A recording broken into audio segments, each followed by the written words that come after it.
Ngayon ko lang kayo nakita. Hindi po kayo yung hinampas ko kanina. Teka, magkaibigan po ba kayong dalawa? Paano mo?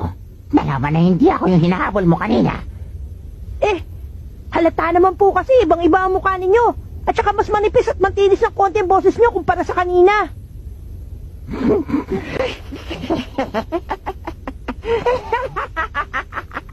Bakit po? May nakakatuwa po ba sa sinabi ko? Ay, honey! Lumabas ka dito! Maaliw ka sa batang to! May mga ilang taon na rin yung huling may tao na kapag sabi magkaiba tayong dalawa. Nakakatuwa naman. Oy, napansin mo rin ba na magkaiba sila? Hindi ko masabi.